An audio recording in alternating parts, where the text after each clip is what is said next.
My wife didn't just slap me that night. She did it to cut me down in front of her friends, and worse, in front of the guy she was clearly screwing around with. I knocked out one of his teeth right after, but that moment, the sting of her hand across my face with 20 people watching, was the beginning of the end. Some of them were folks I used to call friends. Others, just random party guests. And then there was that smug bastard, Chase. I'll never forget his face. It all went down on a Friday night. We were at Ryan's place.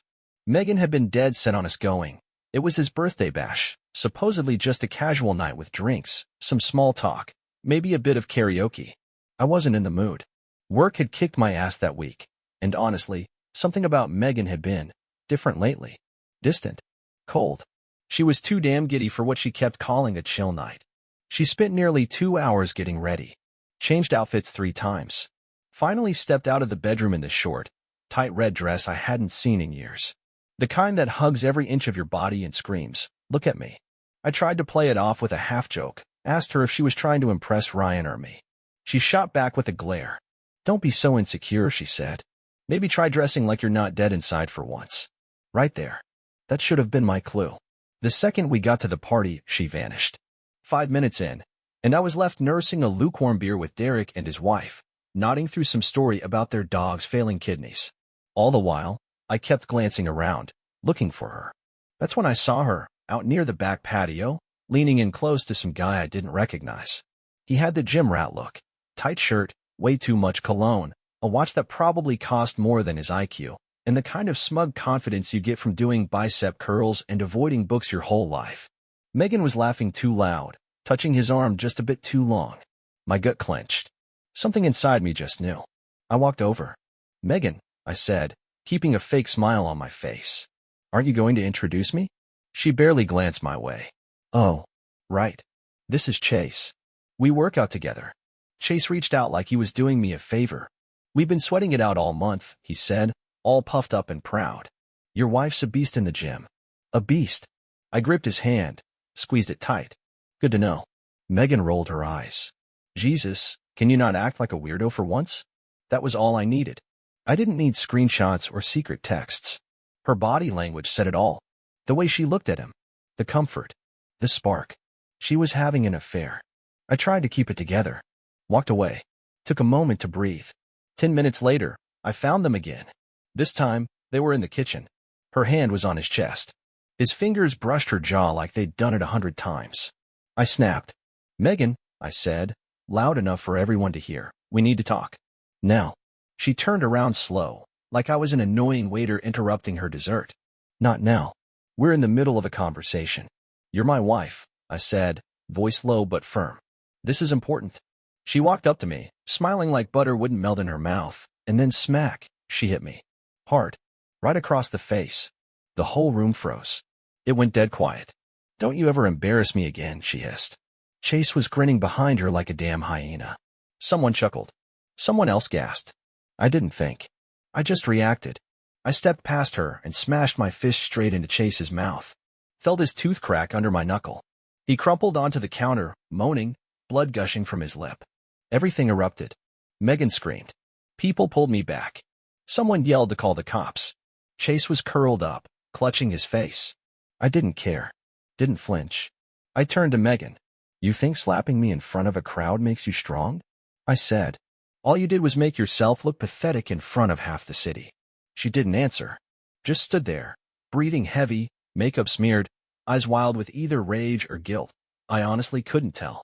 I left, got in my car and drove. No music. No destination. Just the road and a head full of noise. I couldn't go home.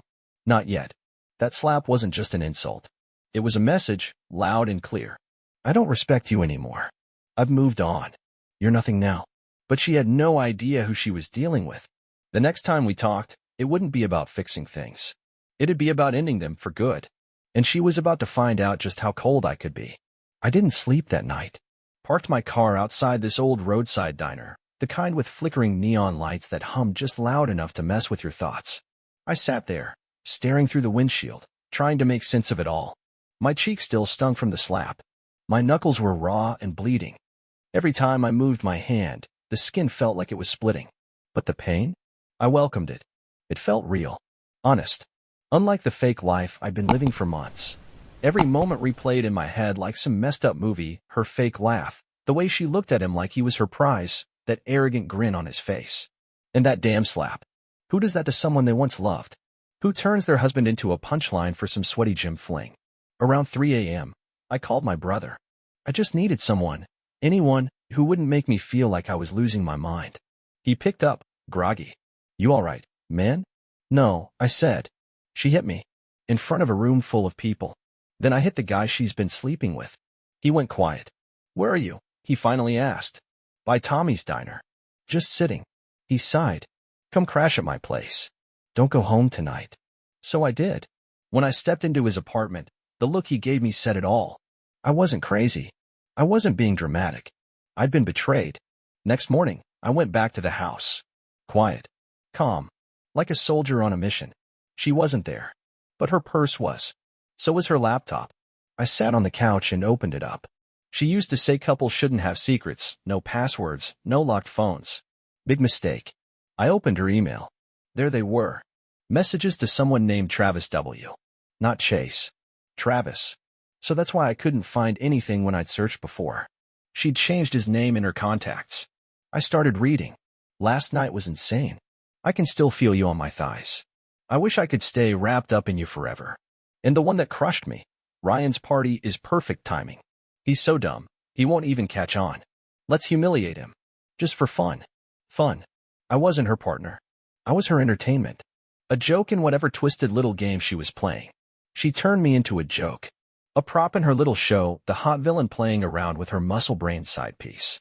I kept scrolling. Message after message. Photos. Voice notes. Even videos. She wasn't just cheating, she was putting it all on display like some twisted trophy. Showing off. Bragging about it to her friends like it was a game. Even her sister was in on it. They'd laugh at me behind my back like I was the town idiot. But I didn't cry. Didn't shout. I just stared at that glowing screen and felt the cold settle in my bones. Numbness. Like getting hit by a wave of ice water. This was the woman I built a life around. The one I stayed up late working overtime for. The one I held through her grief when her father passed. The one I surprised with anniversary trips. Gone. In her place? Someone else. A heartless version of her who seemed to enjoy watching me fall apart. She strolled in a couple hours later like nothing had happened. Sunglasses on, coffee in hand. "Oh, you're back," she said flatly. "Did you sleep somewhere else like a little drama queen?" I didn't say a word. Just turned her laptop toward her. All her filth, still glowing on the screen. She froze. Her lip twitched, but I beat her to it. "Go on," I said. "Tell me it's fake. Say it's photoshopped. Or hacked. I'm dying to hear which lie you'll pick this time." But she didn't even blink. Instead, she gave me this little smirk and said, "So, you finally grew a backbone. Took you long enough." I stood up. My voice was steady. "How long's this been going on?" She sipped her coffee like we were just catching up on the weather. "Few months. Maybe longer." "Why?" I asked. She shrugged, casual as ever. "Because I was bored. Because you're boring." She leaned against the counter. "Travis makes me feel alive. You haven't touched me like a man in a year. You come home, eat, crash on the couch, complain about your job. That's not a husband. That's background noise." I looked her dead in the eyes. "And that gives you permission to treat me like trash?" She smirked. "No. But it gives me the right to find someone who reminds me I'm a woman." I saw red. My fist curled tight. But I didn't hit her. I'm not like her. I have a line I won't cross. I turned, walked to the hallway closet, and pulled out my old suitcase. Started packing. She stood there watching me like I was doing stand-up. "You're really going through with this? Your big dramatic exit?" I zipped the bag shut. "No drama. Just doing the only thing that makes sense now." "Where are you even gonna go?" she asked, still trying to sound unbothered. "To peace," I said.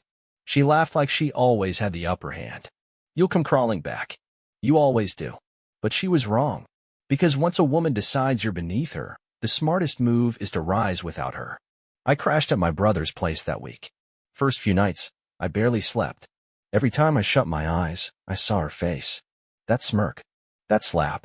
Her voice, echoing in my head, "You haven't touched me like a man in a year." I'd rather set myself on fire than lay a finger on her again. My brother Nate didn't press me. He just let me be. Handed me cold beers. Ordered takeout. We watched reruns in silence. He didn't need to ask questions. He saw it on my face. By the 5th day, I stopped wincing every time her name came up. By the 7th, I knew what I had to do. Go back. Not to fix anything. Not to talk. Just to collect what was mine, and make damn sure she knew this chapter was closed. When I walked through the door, I half expected her to be there. Maybe crying. Maybe ready to throw another slap. But the house was empty. Just her perfume floating in the hallway like some ghost of what we used to be. I packed like I was on autopilot. Clothes. My watch. Important documents. My passport.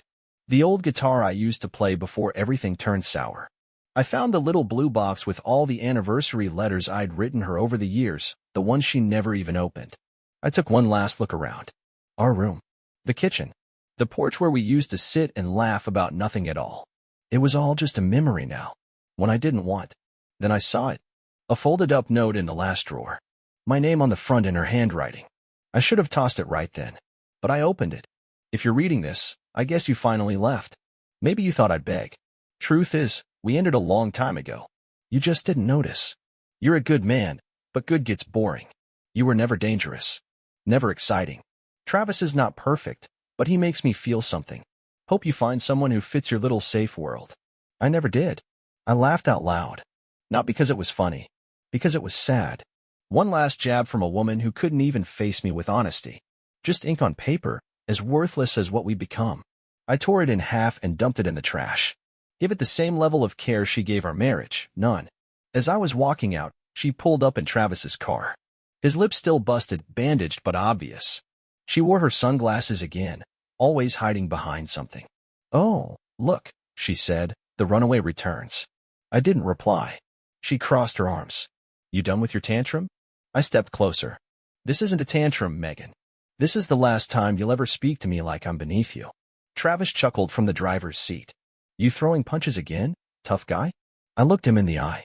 You still chewing with 31 teeth? His smile faded. Let's go inside, babe, she said to him. He's not worth it. He followed her, ego dragging behind him. But before she could disappear through that door, I leaned in. You didn't break me, Megan, I said.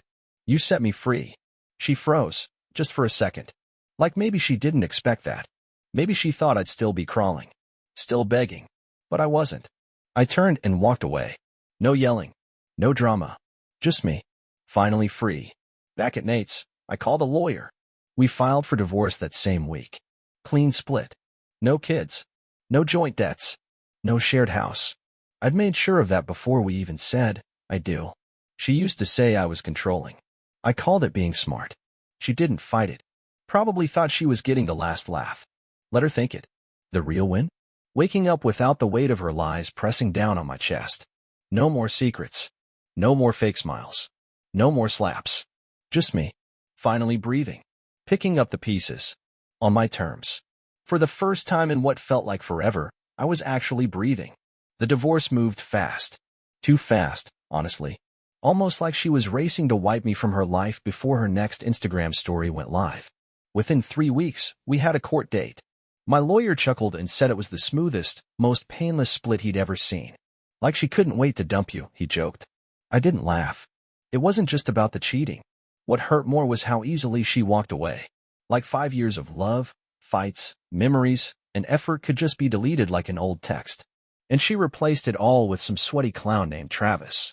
Half a brain, crooked smile, and the depth of a puddle. But what really got under my skin? The way she spun the story like I was the villain. She started posting those cliché, passive-aggressive quotes online. You know the ones. Sometimes you have to cut off toxic people to grow. Or strong women don't explain themselves to small men. Small men? I was the guy who paid her mom's hospital bills when insurance said no. I cleared her student loans before collections came calling. Bought her first car. Held her hand through panic attacks. Smiled through every boring-ass family dinner with her zombie-eyed cousins. But sure, I was the small one. The day we signed the divorce papers, she showed up like she was hitting a red carpet. Tight black skirt, sky-high heels, red lipstick that screamed, look what you lost. She didn't even sit next to me. Just strutted in, sunglasses on, indoors, and sat across the room like we were strangers at a DMV. The lawyer read through the paperwork, asked if we both agreed. She nodded without hesitation. No emotion. Like she was signing up for a gym membership. When it was over, she stood up, grabbed her purse, and said, "Well, that was easier than I expected." Then she looked right at me and added, "Guess you finally learned how to let go." I had 1,000 things I wanted to say. Wanted to tell her she was a coward, a manipulative parasite who drained every ounce of good from me and tossed me out when I wasn't shiny enough anymore. But instead, I smiled. "You were never that hard to let go of," I said. "It just took me a while to see it." And for the first time in a long time, her face cracked. No quick comeback. Just silence. Her heels wobbled a little as I walked away, and I never looked back. But it wasn't over. 2 days later, she called me. I let it ring. Then she called again. And again. Finally, a text. "Can we talk? Please." It's not what I thought it would be. I stared at it for a long time. Now she wanted to talk? After everything? When the thrill wore off? When reality crept in and Travis turned out to be just another average guy with a bad haircut and an empty fridge? I didn't respond. Another message came in. "I messed up. I know that now. I didn't realize what I had." That one made me laugh. I mean, really laugh. The kind that comes out of nowhere and leaves you breathless. I was surrounded by moving boxes, sitting on the floor of my new place, and for once, I felt light. She realized? Well, good for her. Some realizations show up late to the party. Too late. Her last message that night just said, "I miss you." I looked at it, and I thought about all the nights I lay awake, wondering why she stopped touching me, why her kisses felt like favors, why her phone always stayed face down. I remember the slap, the party, Travis's smirk, her smile after tearing me down like I was some desperate stray begging for attention. I blocked her, not out of rage, not to be petty, but because I finally got it. You don't need to burn bridges when the other person already lit your whole life on fire. Sometimes, all you have to do is walk away. 3 months passed. Just enough time for the dust to settle. Enough time to start rebuilding parts of myself I didn't even realize she'd broken. I moved into a small apartment downtown. Quiet. Simple. Mine. Got myself a used couch. A coffee maker that didn't leak. Started cooking again. At first, I thought it would feel like survival. But it didn't. It felt like control. Like peace. No arguments. No weird silence when a phone buzzed. No cold back turned away from me at night. Just space. And me in it. People kept asking questions. Coworkers. "Hey, what happened with Megan?" Friends. "You doing okay, man?" Even my mom, God bless her, still believed in fairy tales. "Sweetheart, maybe she just got confused." People make mistakes. I wanted to tell her everything. The affair. The lies. The slap. The way Megan told me I was boring after I gave her years of my life. But I didn't. I just said, "It's over, Mom. Let her keep her dream." I was done pretending. One Saturday morning, I walked into the gym, the same one I used to avoid. Yeah, the one where Megan met Travis. But no, I didn't go to look for them. I went because my body had become a symbol of what she left behind, tired, soft, neglected. I needed to rebuild more than muscle. I needed to rebuild my backbone. I went hard. Weights. Cardio. Sweat. Reps. Not to get revenge. Not to look good. To feel like me again. And something strange happened. People noticed. Yeah, some women looked. But more importantly, I saw me again. In the mirror. For the first time in years. Not the man trying to save a woman who didn't want saving. Not the husband walking on eggshells. Just me. Standing strong. Then one afternoon, it happened. I saw her. Megan. In the grocery store we used to shop in. She was in the frozen food section, pushing a cart with a squeaky wheel. She was alone. No Travis. No red lips. No attitude. Our eyes locked. She blinked. I gave her a polite nod. She started walking over, slow. Unsure. Hesitant. "Hey," she said. "Hey." She looked thinner. But not healthy thin. More like life had been chewing on her. Her voice wasn't sharp anymore. It was quiet. Almost fragile. "You look good," she said. I smiled a little. "Thanks." There was a pause. She brushed a strand of hair behind her ear, a nervous tick I remembered well. I heard you blocked my number." "I did," I said. She let out this awkward little laugh, like she was trying to lighten a weight that wasn't budging. "Yeah, guess I had that one coming." I said nothing. "I moved out of Travis's," she added, like maybe I was supposed to ask why. "I didn't." She paused, then said it again, that same tired line she'd used before. It wasn't what I thought it would be. That phrase, like realizing your fantasy didn't pan out, suddenly cleared her of what she did. as if realizing the grass wasn't greener made it okay that she scorched mine. I'm not here to stir anything up, she went on quickly. I just wanted to say I'm sorry. I looked at her. Really looked. Yeah, she was still beautiful. Still had the same face I once kissed under fireworks, under blankets, under ceilings that heard our laughter and our arguments. But now I saw through it. Saw the cracks. The rot hiding under the charm. The selfishness dressed up as growth. The way she wrecked things, then called it evolution. You weren't sorry when it counted, I said. You slapped me in front of a room full of people, Megan. You turned me into a joke. And now that the party's over, now that the silence creeps in, now you're sorry. She dropped her gaze. I was stupid. I thought I wanted wild. Exciting. And now, she sighed. Now I'd give anything to go back. But it's too late, I said. She nodded slightly. She knew it was. She took a step back.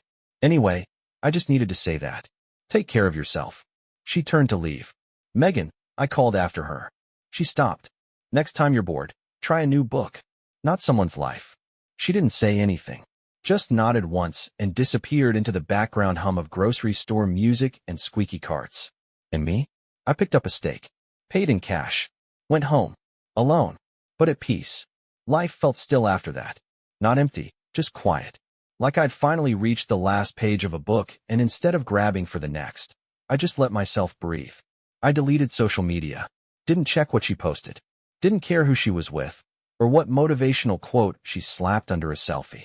Let her rewrite her story however she needed to. I was too busy living mine. I picked up new habits. Started running in the mornings. Wrote in a journal sometimes. Drank black coffee on my tiny balcony while the sun stretched across the city. It used to look like loneliness to me. Now it looked like clarity.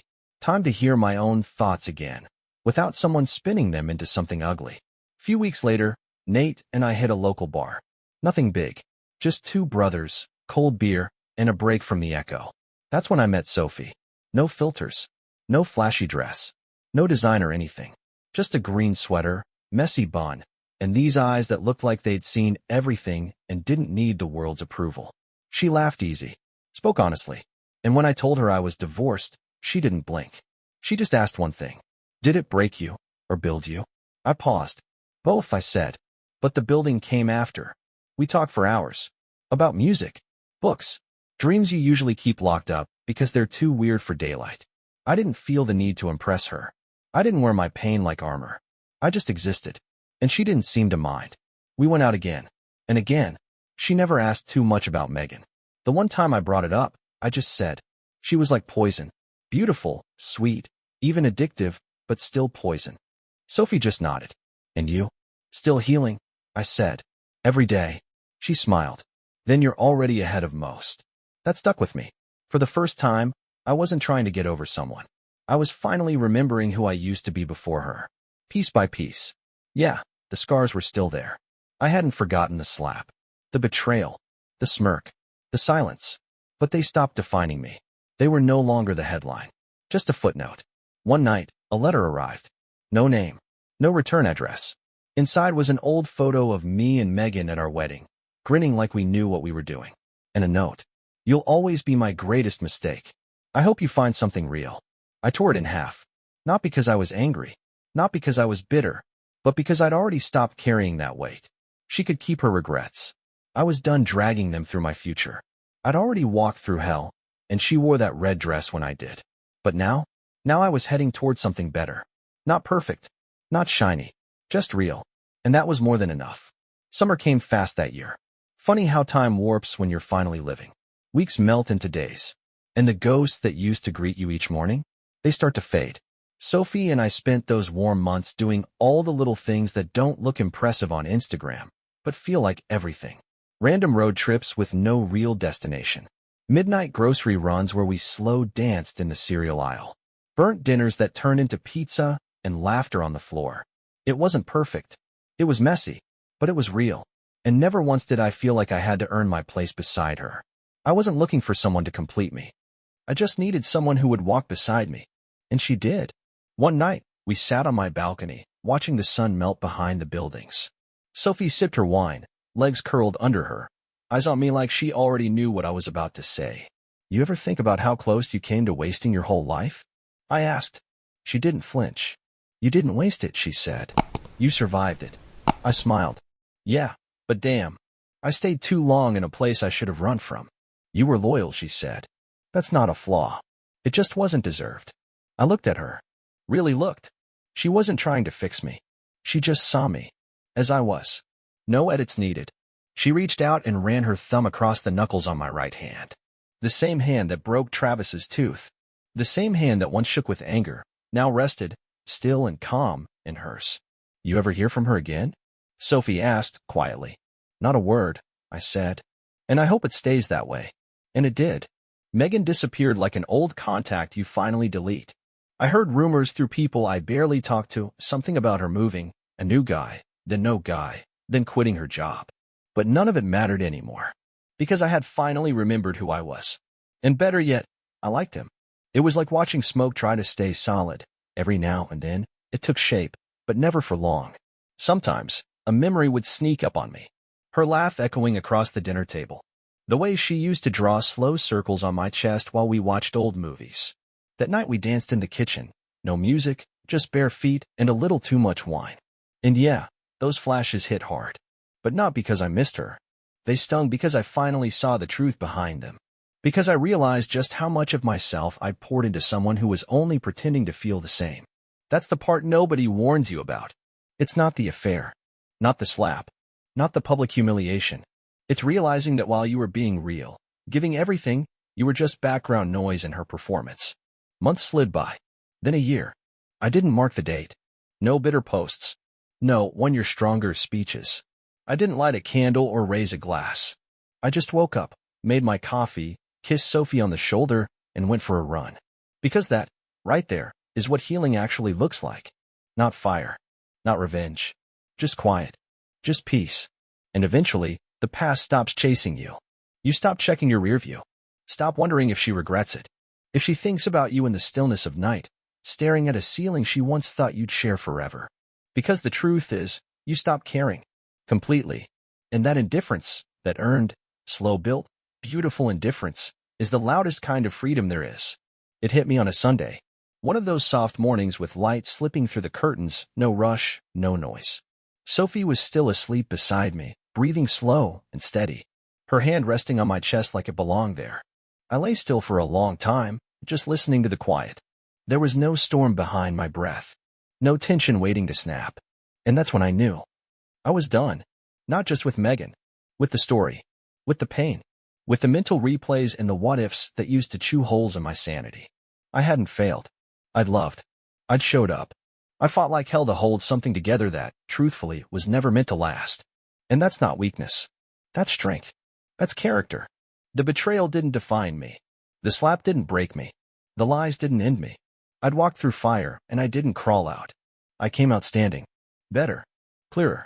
More myself than I'd ever been when I was with her. If I could give one piece of advice to any man walking through that same hell, don't chase closure from the one who shattered you. They don't have it. They never did. Closure's not something they give. It's something you carve out for yourself. When you finally strip the emotion off the memory and see things as they're, not how you wish they were. She betrayed me, humiliated me, looked me straight in the eye and picked someone else. Then tried to twist the ending so she could live with herself. But I don't carry her lies anymore. I carry the lessons. And the biggest one? When someone shows you who they are, believe them. The first damn time. That morning, I slipped out of bed, careful not to wake Sophie, and stepped out onto the balcony. Barefoot. Coffee in hand. The world was quiet. Still. Like it finally exhaled with me. And standing there, feeling the breeze sweep across my skin, I realized something with crystal clarity. I'd never go back. Not even in memory. Because that chapter? That wasn't home anymore. This is. Thank you for watching. Please subscribe to the channel.